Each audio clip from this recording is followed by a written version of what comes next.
warahmatullahi wabarakatuh.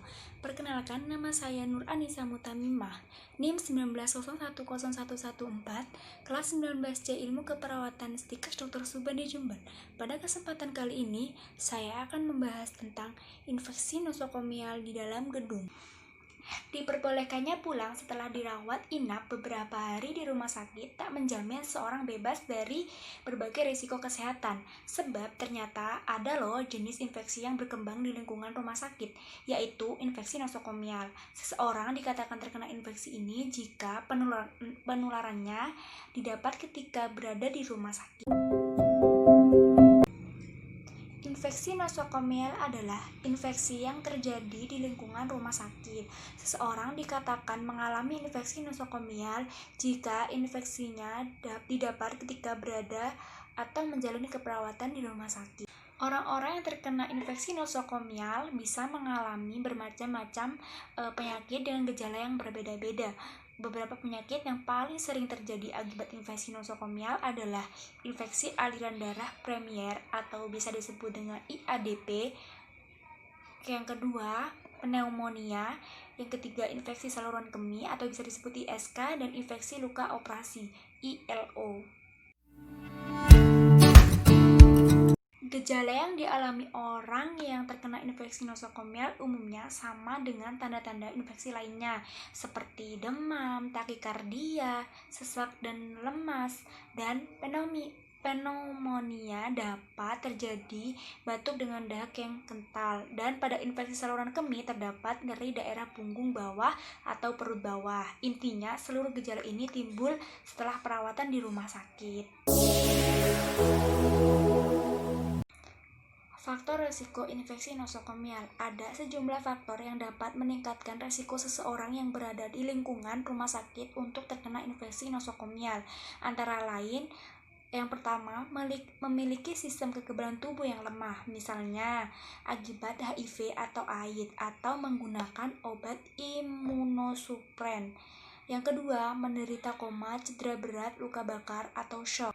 Yang selanjutnya, memiliki akses atau sering kontak dengan pasien yang sedang menderita penyakit menular tanpa menggunakan alat pelindung diri yang sesuai standar operasional atau yang disebut SOP. Yang selanjutnya lagi, mendapatkan perawatan lebih dari 3 hari atau dalam jangka panjang di ICU, berusia di atas 70 tahun atau masih bayi. Memiliki riwayat mengonsumsi antibiotik dalam jangka panjang, menggunakan alat bantu pernafasan seperti ventilator, menggunakan infus, kateter urin, dan tabung endotrakeal, menjalani operasi seperti operasi jantung, operasi tulang, operasi penanam peralatan medis, misalnya alat bantu jantung atau implan, atau operasi transplantasi organ.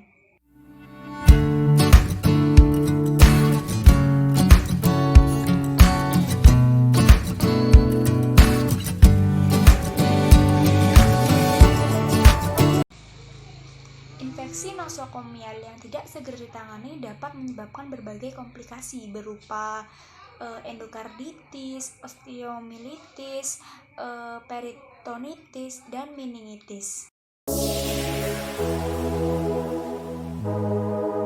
Diagnosis infeksi nosokomial. Untuk memastikan diagnosis, dokter akan melakukan pemeriksaan penunjang, yaitu sebagai berikut. Yang pertama, tes darah untuk mendeteksi tanda infeksi dari kadar sel-sel darah.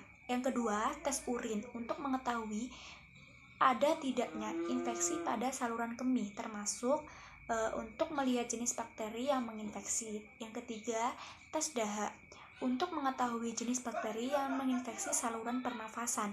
Yang keempat, kultur darah, dahak, atau cairan luka operasi untuk memastikan keberadaan dan jenis dari bakteri, jamur, atau parasit yang menyebabkan infeksi. Yang kelima, pemindaian CT scan, MRI, USG, atau Ronsen untuk mendeteksi ada tidaknya kerusakan dan tanda infeksi pada organ-organ tertentu.